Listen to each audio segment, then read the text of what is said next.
Set 6 নিয়ে সমাধানগুলো আলোচনা করছি। শূন্যস্থান পূরণের 1 নম্বরটাতে রয়েছে 7 ডেসিমিটার 5 মিলিমিটারকে কত মিলিমিটার হবে সেটা আমাদের লিখতে হবে।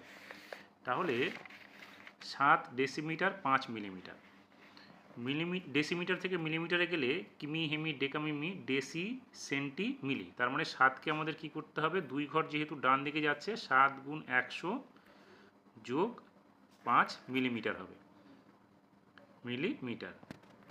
তাহলে এখানে কত হচ্ছে 700 যোগ 5 মিলিমিটার, তার মানে হচ্ছে কত আমাদের 705 মিলিমিটার।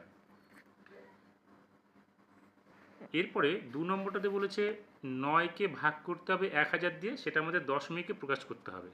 দেখো এখানে দশমিকে যখন আমরা প্রকাশ করতে যাব সেটা কি করব, এখানে শূন্যর জন্য একটা ঘর, তার মানে এখানে 9 নিলাম, তারপরে আরও দুটো শূন্য আছে, তাহলে আমরা এখানে দুটো শূন্য দিয়ে দিলাম। এবার একের জন্য আমরা কি করব, এখানে দশমিকটা দিব, তারপরে বাঁ দিকে একটা শূন্য দিয়ে দেবো। এটা হয়ে গেল আমাদের দশমিকে প্রকাশ। অথবা আমরা কিন্তু এটাকে এইভাবেও করতে পারি, 9/100। তাহলে 9/1000 হাজার, তার মানে এটাকেও আমরা ওই একইভাবে লিখতে পারি। শূন্যর জন্য এখানে 9 গেল, তারপরে দুটো শূন্যর জন্য দুটো শূন্য, একের জন্য এখানে দশমিক আসবে, তারপরে একটা শূন্য।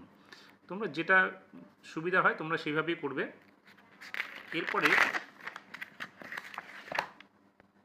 3 নম্বরটাতে বলেছে 0.8কে শতকরা প্রকাশ করতে হবে। তাহলে 0.8কে যদি আমরা শতকরা প্রকাশ করি, 0.8 ভগ্নাংশটা কী হবে, দশমিকের জন্য আমরা একটা 1 পাবো, ডান দিকের একটা ঘরের জন্য আমরা একটা শূন্য পাবো। এবার 8 সংখ্যাটা উপরে বসে গেল, গুণ 100%। 10 দিয়ে 100কে কাটলে এখানে 10 হবে, তার মানে হচ্ছে কত আমাদের 80%। এরপরে 7.2935 7.2935 দেখো আমরা যদি দেখি এখানে 935, আবার এখানে এসছে 935, তার মানে এই তিনটে ঘর হচ্ছে আমাদের আবৃত পড়ে যাবে, অর্থাৎ 9 এবং 5-এর মাথায়। এখানে 3-এর মাথায় আমরা আবৃত দিতে পারি, এখানে দিলেও হবে আবার না দিলেও হবে, তার মানে এটা কত হচ্ছে 7.2935, 9-এর মাথায় আবৃত, 5-এর মাথায় আবৃত, 3-এর মাথায় দিলেও হবে আবার না দিলেও হবে। এটা হলো আমাদের আবৃত দশমিক ভগ্নাংশ। এরপরে 5 নম্বরটাতে বলেছে যদি 3টি সরল রেখাংশ একটি নির্দিষ্ট বিন্দু দিয়ে যায় তাহলে ওই সরল রেখাংশগুলিকে কি বলা হবে। দেখো 3টে সরলরেখা একটি বিন্দু দিয়ে গেলে এটা হচ্ছে কি, সমবিন্দু সরলরেখা। তাহলে এখানে আমরা লিখব সরলরেখাংশগুলিকে বলবো আমরা সমবিন্দু। তাহলে এখানে আমরা লিখব সমবিন্দু, সমবিন্দু সরল রেখা, সরল রেখা। এরপরে বলেছে 2.5 হেক্টোমিটার।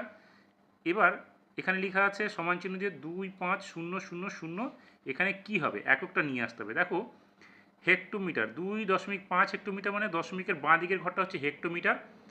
এবার সেটাকে যদি আমরা নিয়ে যাই তাহলে কত হচ্ছে, কিমি হেমি অর্থাৎ হেক্টোমিটার ডেকামিটার, তাহলে hectometre decametre metre decimetre centimetre, তার মানে এটা হচ্ছে সেন্টিমিটার, অর্থাৎ সেমিতে এককটা হবে এখানে সেমি। এরপরে বলেছে 2-এর 1 নম্বরে বলেছে পঞ্চভুজাকার ভূমি বিশিষ্ট প্রিজমের তল সংখ্যা। দেখো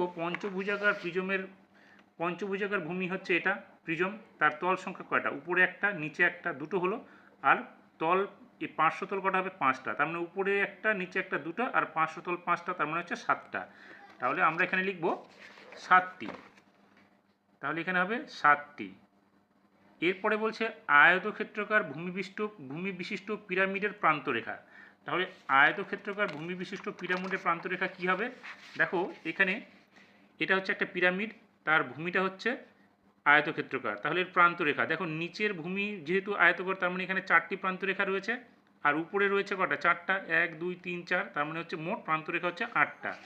তাহলে এখানে আমরা লিখব প্রান্তরেখা হচ্ছে 8টি।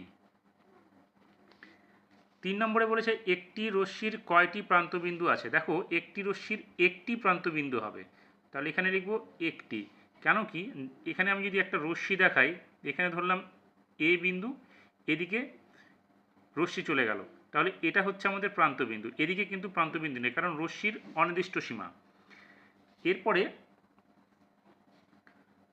এখানে 4 নম্বর রয়েছে, বলছে একই সমতলে অবস্থিত তিনটি অসমাপিত সরলরেখা সর্বাধিক কতগুলো বিন্দুতে ছেদ করতে পারে। দেখো তিনটে সরলরেখা যদি আমরা নিই, তিনটে সরলরেখা সর্বাধিক এখানে তিনটে বিন্দুতে ছেদ করেছে, তাহলে এটার উত্তর হবে তিনটি। এবার 5 নম্বরে বলেছে প্রদত্ত চিত্রে সরলরেখা, সরলরেখাংশ ও রশ্মির নাম লেখো। তাহলে এই যে চিত্রটা, সেটা থেকে আমরা রশ্মি, সরলরেখা এবং সরলরেখাংশ বের করব কিভাবে। দেখো এখানে প্রথমে আসছি আমরা সরলরেখা। সরলরেখার আমরা জানি দুটো বিন্দু থাকে, তাহলে দেখো এখানে বি সি হচ্ছে আমাদের সরলরেখা, তাহলে আমরা লিখব বি সি, এটা হচ্ছে আমাদের সরলরেখা। আর সরলরেখাংশ, সরলরেখাংশ হচ্ছে নির্দিষ্ট দৈর্ঘ্য থাকবে, তাহলে এ ডি হচ্ছে আমাদের একটা সরলরেখাংশ, আর এ বি হচ্ছে আমাদের সরলরেখাংশ। এবার রশ্মি, রশ্মি দেখো এ থেকে ডির দিকে একটা রশ্মি গেছে, তাহলে এ ডি একটা রশ্মি হলো। আর আমাদের বি থেকে সি গেছে একটা, তাহলে বি থেকে সি একটা রশ্মি, এবং সি থেকে বি এর দিকে একটা রশ্মি এসছে, তাহলে সি থেকে বি এর দিকে একটা রশ্মি এলো। এবার 6 নম্বরে কি বলেছে, 6 নম্বরে বলেছে দুটি সংখ্যা ও তাদের গসাগু ও লসাগুর মধ্যে সম্পর্ক কী। দেখো দুটি সংখ্যা এবং লসাগু ও গসাগুর মধ্যে সম্পর্ক হচ্ছে, আমরা জানি যে সংখ্যা দুটির গুণফল, সংখ্যা দুটির গুণফল সমান চিহ্ন লসাগু গুণ গসাগু, এটাই হচ্ছে আমাদের সংখ্যা দুটি এবং লসাগু ও গসাগুর মধ্যে সম্পর্ক। এরপরে 3 নম্বরের 3 দাগের 1 নম্বর প্রশ্নটাতে বলেছে 15.77 মিটার লম্বা বাঁশের 2.25 অংশ বাদ দিয়ে বাকি অংশকে সমান 4 ভাগ করলে প্রতি ভাগের দৈর্ঘ্য কত হবে। এখানে অংশ নয়, এখানে হবে মিটার। তাহলে এটা আমরা কি করব, এখানে প্রথমে 15.77 থেকে 2.25কে আমরা বিয়োগ করব। বিয়োগ করলে আমাদের দেখো 5 থেকে এখানে 7 থেকে 5 গেলে এখানে হবে 2, 7 থেকে এখানে 2 গেলে এখানে হবে 5, তারপর দশমিকটা বসে যাবে, 15 থেকে 2 গেলে এখানে হবে 13। তাকে ভাগ করব কত দিয়ে আমরা 4, 4 দিয়ে এটাকে ভাগ করলে এখানে দেখো 13 আছে, তার মানে 3 4 12 হলো, 1 বাঁচলো, দশমিকটা আমরা এখানে নিয়ে চলে আসবো, 15 হলো, 1 এখানে আর এখানে 15, তাহলে 3 4 12, 3 বাজবে, 3 আর 2 32 হলো, এখানে হলো 4 8 32, তার মানে প্রতিটি ভাগের দৈর্ঘ্য কত হবে 3.38 মিটার। তাহলে উত্তর লিখবো আমরা প্রতিটি ভাগের দৈর্ঘ্য 3.38 মিটার। এরপরে আমাদের 2 নম্বর প্রশ্নটাতে দেখো এখানে একটা সরলরেখা রয়েছে এক্স, ওয়াই এবং জেড বিন্দু। এখান থেকে বলেছে এক্স, ওয়াই, জেড এই তিনটি বিন্দু দিয়ে সম্ভাব্য কী কী সরলরেখাংশ তৈরি করা যাবে, এবং এক্স, ওয়াই এবং জেড তিনটি বিন্দুকে কি বলবো আমরা। তাহলে এখানে আমরা সরলরেখাংশ কী কী পাবো, সরলরেখাংশ পাবো একটা এক্স, ওয়াই, আরেকটা পাবো হচ্ছে আমরা ওয়াই থেকে জেড, আরেকটা পাবো হচ্ছে আমরা এক্স থেকে জেড। এবার এই তিনটিকে আমরা কি বলবো, দেখো তিনটি একই সরলরেখার মধ্যে আছে, কীরকম, এখানে এক্স আছে, এখানে ওয়াই আছে, এখানে জেড আছে।